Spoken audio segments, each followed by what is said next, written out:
is possible to become free from debt, financial worry, your boss, and your zip code. You can start living a life you love, but first, you need to find your freedom. Using financial independence and lifestyle design principles, you can create the life of your dreams now. There are many paths to freedom, and that is what this podcast is all about.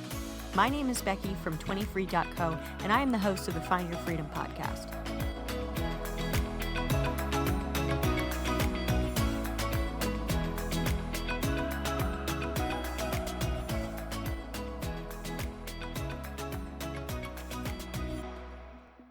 Dealing with an emergency, whether it is a family member getting sick, your car breaking down, or getting laid off from your job, is stressful enough. These emergencies get even worse when you don't have enough money to get you through a difficult time. Unfortunately, anything can happen, no matter how carefully you plan. This is where saving an emergency fund comes in. Having emergency money saved for the unexpected can save you from financial ruin and give you peace of mind. Despite the common advice to put money aside for emergencies, only 39% of Americans have enough savings to cover a $1,000 emergency. That is really troubling when you consider that the recommended emergency fund size is at least 3 months of basic living expenses. If 61% of Americans don't even have $1,000 accessible for emergencies, they certainly don't have several $1,000s necessary to cover their fundamental expenses for several months. If you don't have an emergency fund, this episode will answer all of the questions you have, including what an emergency fund is, when you should start building one, how much to save, where to keep it, and how to determine when to tap into your emergency fund. Let's dive into the questions so you can start saving your emergency fund today. Question 1. What is an emergency fund? An emergency fund is a pot of accessible money that is put aside in case a costly accident or any financial surprises come your way. This means that the money shouldn't be tied up elsewhere, such as investment accounts or CDs. The money should be cash safely kept at home or cash in a bank account that can be withdrawn anytime without a waiting period. This money should be spent only on emergencies and not on monthly expenses or discretionary purchases. If it gets too tempting to spend your emergency fund, you should start separate savings accounts for needs, which are monthly expenses, and wants, which are discretionary purchases, so that you'll leave your emergency fund alone. Your emergency fund should also have its very own savings account. The bottom line is, an emergency fund is an important part of your financial plan that will assist you in case of an expensive, urgent emergency. Question 2. Should I start building my emergency fund now? If you think saving an emergency fund is not the most intuitive thing to do right now, especially if you're living paycheck to paycheck or if you have a lot of debt, you're not alone. Most people think they'll have trouble saving money to build an emergency fund, so they put it off, and it never happens. The moment cash starts flowing into your bank account, it can be very tempting to just spend it. You may even wonder if you should be paying your student loan first or investing it somewhere it can work for you. However, saving an emergency fund is one of the first steps you should take before paying off debt or investing. Why? Because it will keep you from getting into more debt if an emergency arises. You don't have to have your entire emergency fund saved before you start paying off your debt. Commonly, it is recommended that you save a $1,000 baby emergency fund and then focus on your debts.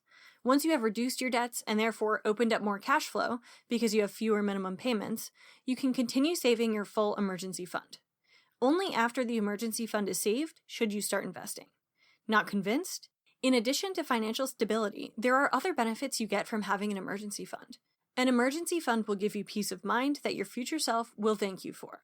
When life presents an emergency or your financial well-being is threatened, you will find yourself much more confident and less stressed with an emergency fund to back you up. An emergency fund will give you the confidence of knowing that you can tackle any of life's unexpected events without adding financial problems to your list of things to worry about. An emergency fund keeps you from making bad financial decisions and prevents the financial downward spiral. For example, you might consider accruing debt to cover an emergency, but you won't have to resort to credit cards or loans if you have an emergency fund saved.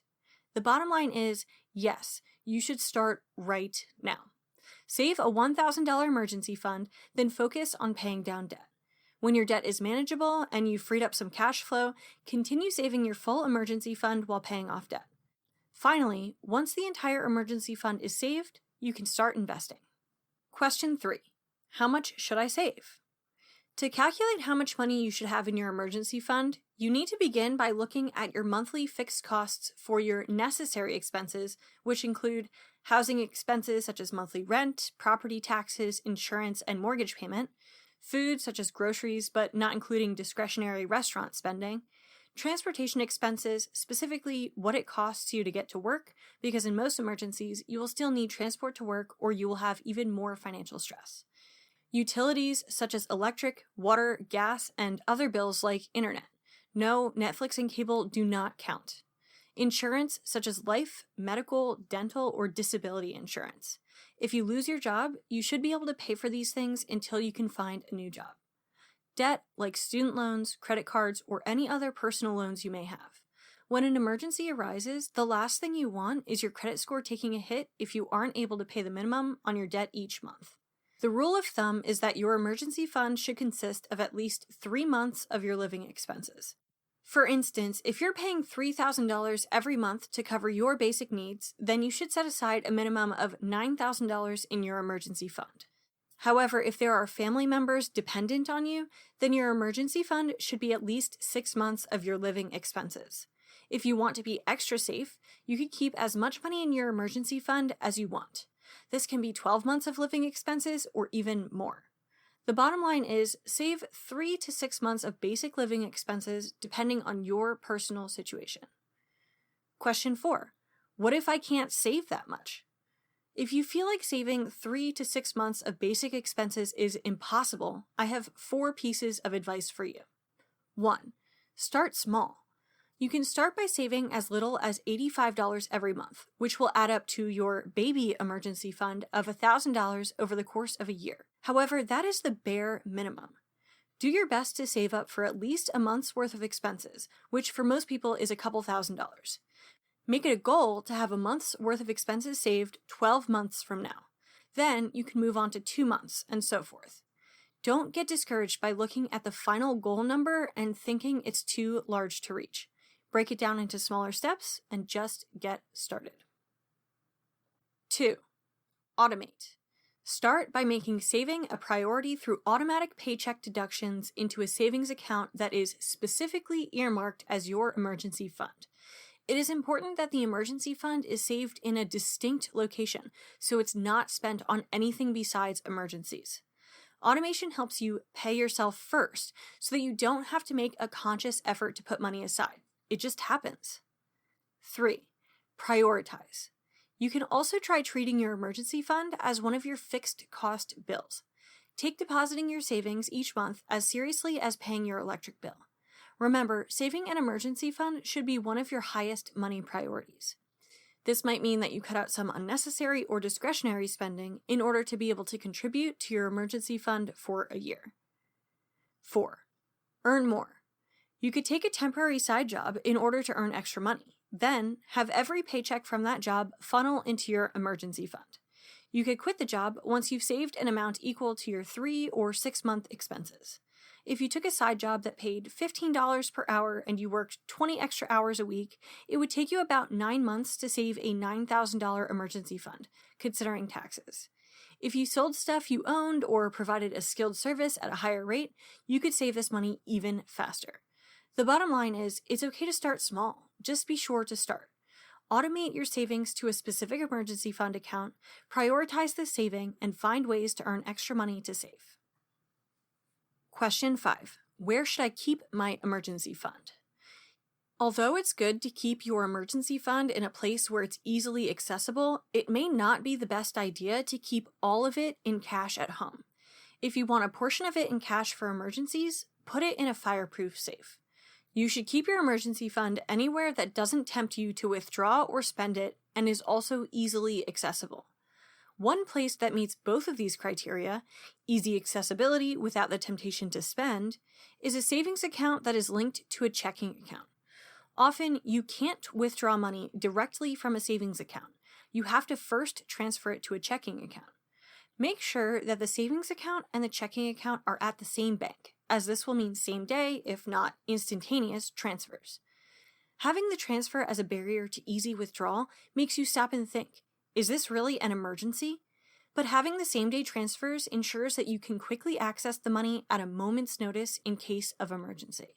It may be best to save this money in an online savings account. Online savings account providers such as Ally Bank don't have physical bank locations. Because of this reduced overhead cost, since they don't have to pay for tellers or rent or electricity, they can offer much higher interest rates on savings accounts. Sometimes the interest rates can be up to 40 times higher at online banks, 2%, compared to your standard neighborhood bank, 0.05%. Since your emergency fund should be, for the most part, just sitting in the savings account, it makes sense for it to be earning extra money while it's there. But if there are no physical bank locations, how do I access my money? Actually, this makes it easier to access your money in most cases, since most online banks will allow you to withdraw funds using your debit card at any ATM, and they'll refund your ATM fees. That's more flexible than having to find an ATM or bank location of one certain brand. Earning interest is another concern that some people have when considering where to keep their emergency funds. They want to make sure that they are earning money on their savings, so they want to keep it in an investment account or a certificate of deposit in order to gain higher interest rates. However, it's not a good idea to invest your emergency fund. Investment accounts are a bad place to keep emergency funds because there is a chance that you could lose a significant portion, or all, of the saved money depending on the market. Additionally, there is a waiting period to withdraw the money, and you may not have that time during an emergency. Similarly, you don't want to keep your emergency fund in a CD because you receive a higher interest rate in return for keeping your money in the CD for a predetermined amount of time. This limits the accessibility of your emergency fund, which could make it useless in a time of emergency. The bottom line is, keep your emergency fund in an online savings account that is connected to a checking account. If you want, keep a portion of the emergency fund in cash at home in a fireproof safe. Question 6. How can I determine when to tap into my emergency fund? While experts are very clear as to how much money you should set aside for an emergency fund, they're not always so clear on when it's appropriate to spend this money. I'll cover a few expenses that could be considered legitimate emergency costs. 1. Unexpected medical costs.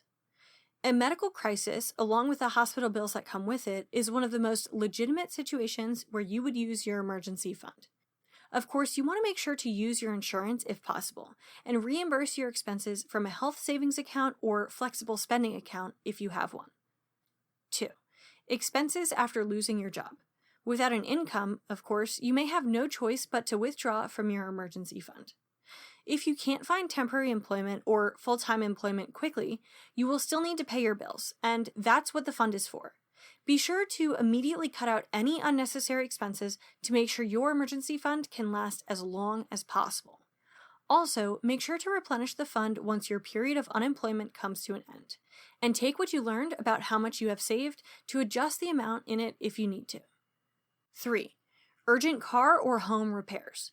If your water heater burst or your car's engine died, you won't have any choice but to pay for emergency repairs. The bottom line is, if something is a want instead of a need, it's definitely not an appropriate reason to tap your emergency fund. Only use this money in true emergencies, when you have no other option and cannot wait until you've earned more money to spend. Life is full of surprises. There are a lot of things that can catch you off guard, such as an emergency car repair or getting laid off from your job. Without an emergency fund, these unwanted and unexpected circumstances could leave you financially stranded. Wouldn't it be great to have a stash of cash waiting for when the unexpected happens? Saving the right amount of money can keep an emergency from wrecking your overall financial situation.